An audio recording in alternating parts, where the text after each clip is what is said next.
Assalamualaikum warahmatullahi wabarakatuh. Halo semuanya, perkenalkan, saya Wiyada Mersarita dengan NIM 2403135564 dari Prodi Sistem Informasi kelas B angkatan 2024. Pada kesempatan ini, saya akan mempresentasikan sebuah studi kasus dengan mata kuliah evaluasi antarmuka pengguna pada aplikasi e-commerce bernama ShopNow yang diampu oleh Ibu Lina Purwanti. Baik, sebelum kita masuk ke pembahasan inti, saya akan membahas dulu terlebih dahulu 6 subbab yang akan kita bahas pada video kali ini. Yang pertama yaitu pendahuluan dan latar belakang dari permasalahan e-commerce Shopno ini. Yang kedua, identifikasi 5 masalah utama berdasarkan aspek usability. Yang ketiga, analisis berdasarkan prinsip interaksi manusia dan komputer atau yang kita sebut IMK. Yang keempat, rekomendasi perbaikan. Dan yang kelima, prioritas perbaikan. Dan yang keenam adalah dampak bisnis jika masalah ini tidak segera diatasi. Mari kita masuk ke slide yang pertama, yaitu pendahuluan atau latar belakang dari studi kasus yang akan kita bahas pada video kali ini. ShopNow adalah sebuah aplikasi e-commerce berbasis mobile yang saat ini sedang mengalami penurunan jumlah pengguna aktif. Dari hasil survei yang dilakukan, ditemukan 5 keluhan utama dari para pengguna. Keluhan yang pertama, yaitu pengguna kesulitan menemukan fitur pencarian produk. Yang kedua, navigasi menu dari mobile ini dianggap membingungkan. Yang ketiga, proses checkout terlalu panjang dan tidak efisien. Yang keempat, tampilan antarmuka kurang konsisten antar halaman. Dan yang kelima, yang terakhir, banyak pengguna yang gagal menyelesaikan transaksi. Nah, kelima masalah ini adalah gejala yang dialami oleh aplikasi ShopNow dan memiliki masalah pada aspek usability. Dan jika tidak segera diatasi, pengguna ini semakin banyak yang beralih ke kompetitor seperti Shopee atau Tokopedia. Nah, selanjutnya kita akan masuk ke langkah yang pertama, yaitu kita akan mengidentifikasi 5 aspek usability. Di sini saya akan bahas satu persatu. 5 aspek tersebut yaitu ada learnability, efficiency, memorability, error, dan satisfaction. Nah, untuk masalah yang pertama yaitu adalah learnability. Pada studi kasus ini, pengguna baru merasa kesulitan menemukan fitur pencarian produk. Sehingga penyebab dari masalah ini, biasanya ikon pencari atau searching itu tidak standar.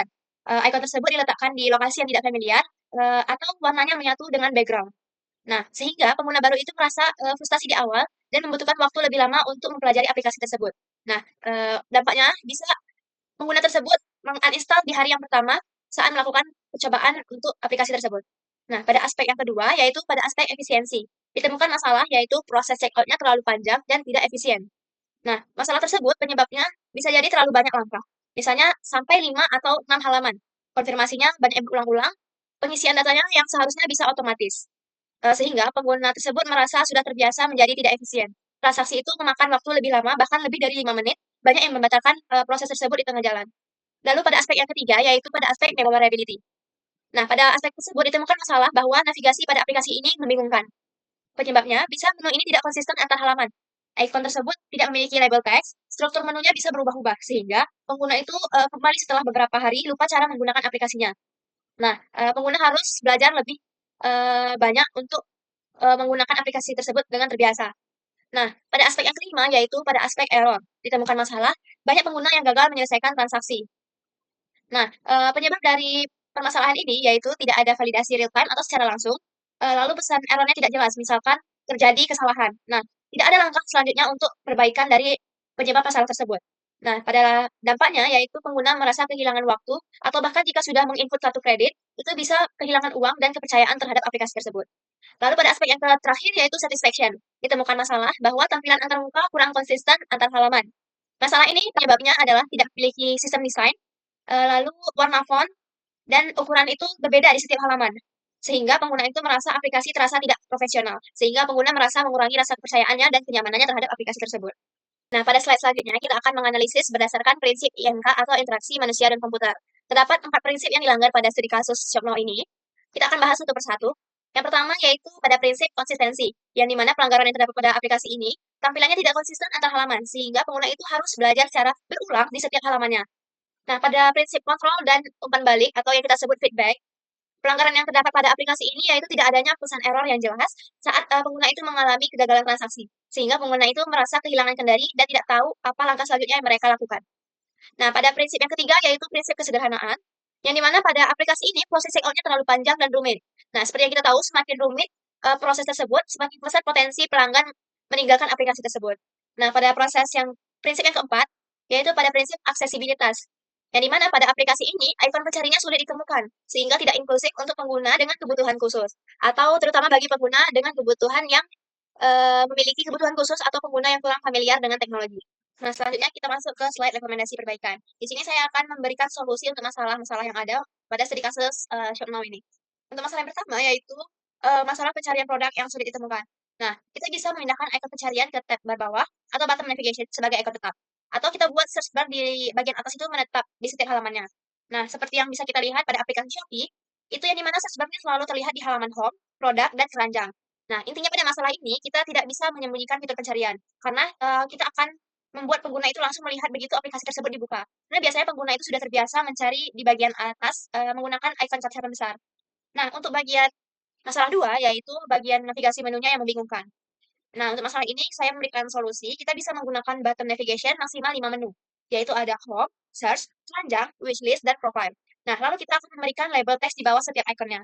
Seperti yang kita lihat di aplikasi Tokopedia. Kita melihat ikon-ikon yang ada itu diberikan label teks di bawahnya, seperti ada beranda, keranjang, pesanan saya, toko saya, dan ada label teks akun.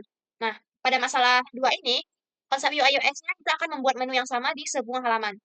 Nah, lalu kita letakkan di bagian bawah dan kita beri teks agar pengguna tersebut tidak menebak-nebak arti ikonnya.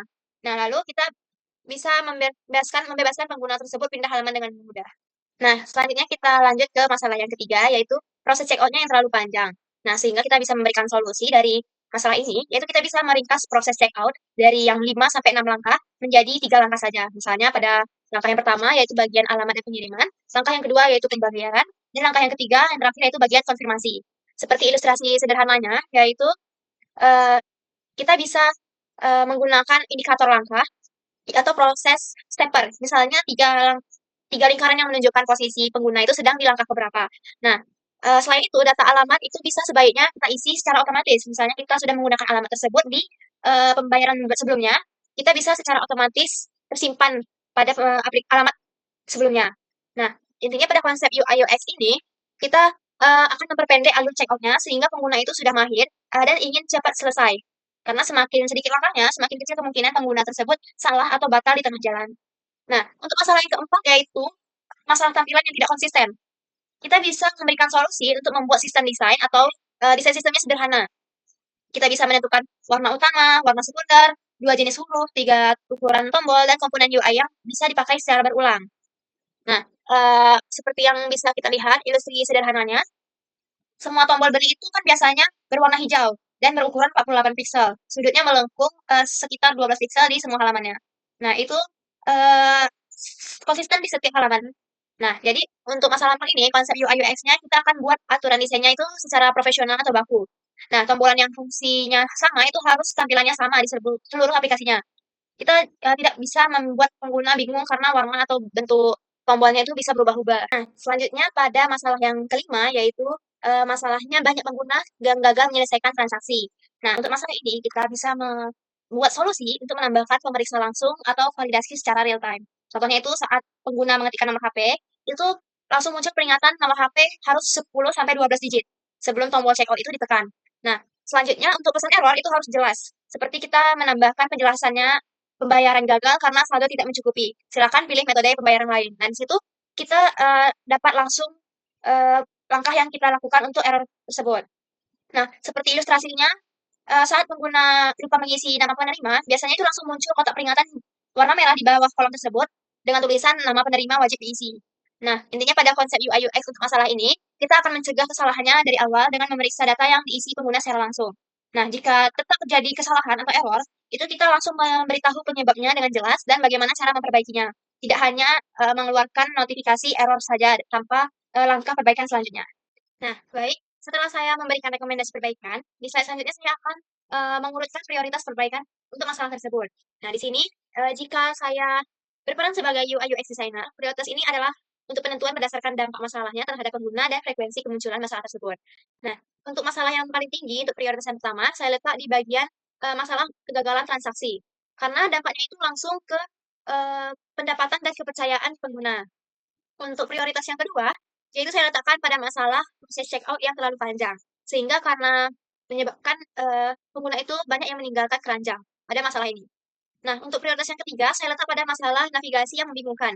Alasannya itu karena eee, masalah ini dapat menyebabkan pengguna itu tidak kembali lagi untuk menggunakan aplikasi tersebut. Nah, untuk masalah yang keempat, saya letakkan untuk masalah pencariannya sulit karena menghambat pengguna baru. Nah, untuk masalah yang kelima yaitu Saya letak pada bagian masalah tampilan yang tidak konsistennya, karena dampaknya itu pada perspektif kualitas, meskipun tidak secara langsung, tetapi dapat menghambat transaksi. Nah, dengan adanya prioritas ini, saya akan fokus memperbaiki masalah error transaksi dan efisiensi yang dilanjutkan. Nah, terakhir, untuk dampak bisnis dari studi kasus ini, jika tidak segera diatasi, itu ada beberapa dampak. Yang pertama itu dampak penurunan pendapatan. Nah, di sini tingkat konversinya bisa turun karena banyak pengguna yang mengalami gagal transaksi dan melakukan proses check out-nya yang ribet atau panjang. Nah, yang di mana dampaknya itu kita pun dapat merasakan kerugian finansialnya secara langsung. Nah, untuk masalah dampak yang kedua, yaitu reputasi mereknya rusak. Nah, jika tidak diatasi, rating aplikasi di Play Store atau aplikasi Store itu bisa turun ke 2 atau sampai 3 bintang. Nah, akibatnya calon pengguna itu tidak mau mendownload aplikasi tersebut. Nah, untuk, dampak yang ketiga yaitu pada dampak biaya akuisisi membengkak. Di sini perusahaan itu harus mengeluarkan lebih banyak biaya iklan, untuk menarik pengguna baru karena pengguna lama itu tidak mau bertahan. Nah, untuk dampak yang terakhir yaitu biaya dukungan teknis itu meningkat. Karena banyaknya pengguna gagal transaksi, itu layanan customer service itu akan banyak. Nah, sehingga perusahaan itu perlu, menambah staf atau membayar biaya operasional itu yang lebih tinggi. Nah, demikian presentasi saya studi kasus, pada aplikasi ShopNow ini dalam mata kuliah evaluasi antarmuka pengguna. Nah, saya harap, analisis saya itu dapat memberikan gambaran yang jelas tentang pentingnya evaluasi, usability dan UX dalam pengembangan produk digital. Terima kasih atas perhatiannya. Semoga video ini bermanfaat. Assalamualaikum warahmatullahi wabarakatuh.